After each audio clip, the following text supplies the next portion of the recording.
I grew up in Peoria, Illinois. My dad was always into like old school cars, and I had Hot Wheels and Micro Machines, and I always liked, the exotic and old school cars. I've always been into that since I was a kid. My first car out of college was a Corvette. I did a lot of stuff to it, drag racing and road racing, and I was working with a lot of doctors who saw that passion in me, and they obviously had nice cars but didn't know what to do with them. So a lot of people would start coming to me, and I'd do little side projects for them in my own garage. My name's Jeff. I'm co-owner at Alpha Jeep and Motorsports here in Peoria, Illinois. We got 2 lifts. We can fit about 4 cars. We do everything. So whether it's performance, bolt-on, wheels, different paint, hoods, different lighting, but any kind of car. We've even worked on, some of my customers have little go-karts, old school cars, new school, motorcycles. We've worked on pretty much everything at this point.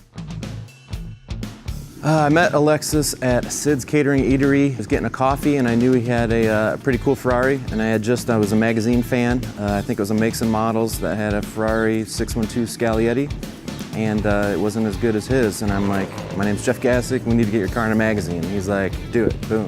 I probably contacted 40 different magazines, and once Forza contacted us, we set it up. We rented out a local airstrip. Made a whole drag day out of it for a video shoot and a magazine article. From that point forward, the rest was history. Jeff and I got pretty close over that project. And then time came, I had bought this automatic Jeep for my wife. She ended up not liking it. I really wanted it, but I wanted it manual, so we started off with that. Our main Alpha Jeep's come a long way. It started as a 2008 Wrangler Rubicon. Originally, it was just too slow. I mean, the facts are it was just too slow. So we started with little mini turbochargers at the time. It was the 3.8 liter, that just didn't cut it. And then it went to the 5.7 Hemi, that didn't cut it. 5.7 Hemi with nitrous, that didn't cut it. It didn't cut it, I think, because that time it blew up. So then we got a 392 with a supercharger and then added a nitrous onto that. That was amazing, that's how it stands now. But with all that power, things started, a domino effect of power, everything started, breaking. So, transmission, it was originally an automatic. We turned it into a 6-speed, put a T56 in it with an Atlas transfer case. Gosh, we've gotten some full carbon racing seats in there. The owner's coming from a Ferrari, so we got Daytona leather all in these racing seats. We put a race pack, dash system, smart wire, fast ECU tuning. So it's about as far as we want to take it at this point in time.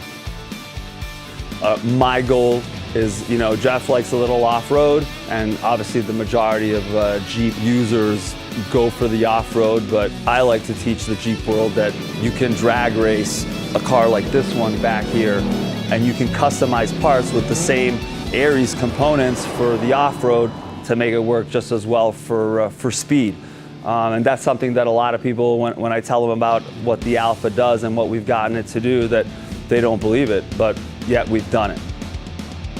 My experience with Aries products has been flawless. Everything we've ordered always exceeded our expectations. We grew with Aries as we grew with our Alpha Jeep. None of my other vendors quite have that family basis. Being able to text my Team Aries members, hey, what parts can we use for this? How soon can we get this? What do you think on this? I work with a lot of nice vendors, but no other vendor has got that. No, we really don't have film cruising that often, but of course, being the family that you guys are, Team Aries all the way, hopefully we can do this, again in the future when we have some more big builds.